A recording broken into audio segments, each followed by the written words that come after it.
வணக்கம். இன்று நாம் மனதின் இயல்புகளையும் அதன் வாதங்களையும் உண்மையான அமைதி நிலையை பற்றி விளக்கும் ஒரு ஆழமான ஜென் கதையை பார்க்கப் போகிறோம். ஒரு அழகான காலை பொழுதில் 3 நண்பர்கள் மலையடிவாரத்தில் நடைப்பயிற்சிக்கு சென்றனர். தூரத்தில் மலையின் உச்சியில் ஒரு ஜென் துறவி அசைவின்றி நிற்பதைக் கண்டார்கள். உடனே அவர்களின் மனம் செயல்படத் தொடங்கியது. முதல் நண்பன் சொன்னான், "ஓ, அவர் நண்பர்களுக்காக காத்திருக்கிறார் போல் இருக்கிறது. ஒருவேளை அவர் சற்று முன்னதாக வந்திருப்பார்." இரண்டாவது நண்பன் மறுத்தான். "இல்லை, அவர் யாரையும் திரும்பி பார்க்கவில்லை. ஒரு சிலை போல் இருக்கிறார். காத்திருந்தால் அவ்வப்போது சுற்றி பார்ப்பார் அல்லவா? எனக்கு தெரிந்தவரை அவர் ஒரு பசு மாடு வளர்க்கிறார். அது இந்த காட்டில் தொலைந்திருக்க வேண்டும்.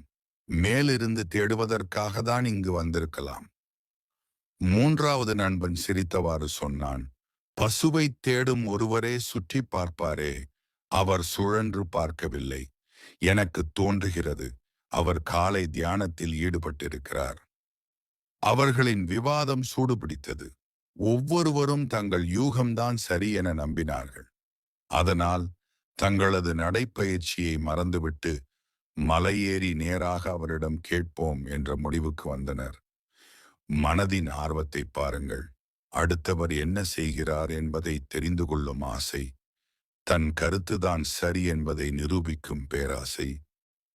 மிகுந்த சிரமத்துடன் மலையை ஏறி அவர்கள் அந்த துறவியை அடைந்தனர். அவர் கண்களை பாதி மூடி அமைதியாக நின்று கொண்டிருந்தார். ஜென் முறையில் முழு கண் மூடினால் தூக்கம் வந்துவிடும். முழுக்க திறந்தால் கவனம் சிதறும் என்பதால் பாதி மூடியிருப்பது வழக்கம். முதல் நண்பன் பணிவுடன் கேட்டான், "குருவே, நீங்கள் உங்கள் நண்பர்களுக்காக காத்திருக்கிறீர்களா?" துறவி அமைதியாக பதிலளித்தார், "எனக்கு நண்பர்கள் இல்லை. நான் தனியாக பிறந்தேன், தனியாக இறப்பேன். இடையில் யாரும் இருப்பதாக நானே என்னை ஏமாற்றிக் கொள்வதில்லை. நான் யாருக்காகவும் காத்திருக்கவில்லை." இரண்டாவது நண்பன் கேட்டான், "அப்படியானால் உங்கள் பசுமாடு தொலைந்து விட்டதா? அதைத்தான் தேடுகிறீர்களா?" துறவி சற்றே திகைத்து மென்மையாகச் சொன்னார், "என்னிடம் எந்த பொருளும் இல்லை, பசுவும் இல்லை. பசு இருந்தால் அது மடாலயத்தின் பொறுப்பு. நான் ஏன் என் நேரத்தை வீணடிக்க வேண்டும்?" மூன்றாவது நண்பன் மகிழ்ச்சியுடன் கேட்டான், "அப்படியானால் நீங்கள் தியானம் செய்கிறீர்கள் தானே?" துறவி மென்னகையாக சிரித்து கூறினார், "நீங்கள்தான் மூவரிலும் பெரிய முட்டாள். தியானம் என்பது செய்யப்படுவதல்ல, அது ஒரு செயல் அல்ல. தியானம் என்பது ஒரு நிலை. அதை செய்ய முடியாது. தியான நிலையில் இருக்கலாம், ஆனால் அதை செய்கிறேன் என்று சொல்ல முடியாது. நான் எங்கு இருந்தாலும் தியானத்தில் தான் இருக்கிறேன். தியானம் என் இயல்பு." பின் அவர் அறிவுறுத்தினார், "இனிமேல் பாதி கண்களை மூடிய எவரையும் தொந்தரவு செய்யாதீர்கள்." 3 நண்பர்களும் வெட்கப்பட்டனர். "மன்னிக்கவும் குருவே, நாங்கள் முட்டாள்கள்தான். எதையும் புரிந்து கொள்ளாமல் உங்களை தொந்தரவு செய்துவிட்டோம். ஆனால் ஒரு கடைசி கேள்வி, நீங்கள் இங்கு என்ன செய்து கொண்டிருக்கிறீர்கள்?" துறவி எதுவும் கூறவில்லை. அமைதியாக நின்றார். அந்த மௌனம், அந்த ஏதுமற்ற தன்மை, அதுவே சாட்சி பாவம். கதை முடிகிறது, ஆனால் சிந்தனை தொடங்குகிறது. துறவி வெறுமனே இருந்தார்.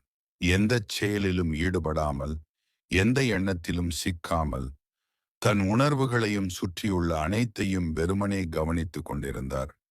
ஜென் தத்துவத்தில் சாட்சி பாவம், சாக்ஷி பாவா என்பது முக்கியமானது. நாம் துக்கம், மகிழ்ச்சி, கோபம், ஆசை போன்ற உணர்வுகளை எதையும் வேறுபட்டவையாக, தன்னை பாதிக்காதவையாக கவனிக்கத் தொடங்கினால் அவை எளிதாக விலகிச் செல்லும்.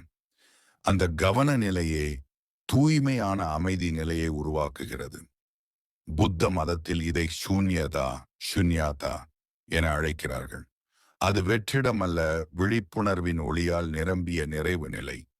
இந்த நிலை வந்தபின் மனம் தீர்ப்புகள் கூறுவதையும் யூகங்களை உருவாக்குவதையும் நிறுத்திவிடும்.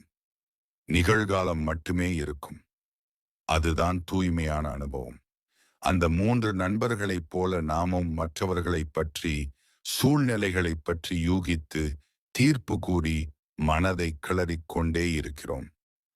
ஆனால் அந்த துறவியைப் போல சில தருணங்களாவது எதையும் யூகிக்காமல், எதையும் செய்கிறேன் என்று நினைக்காமல் வெறுமனே இருக்க முடியுமா?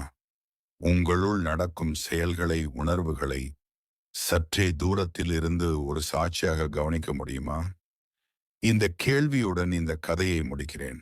உங்களுடைய மனதின் குரங்காட்டங்களையும், சாட்சி பாவத்தின் அமைதியையும் நீங்களே உணர்ந்து பாருங்கள்.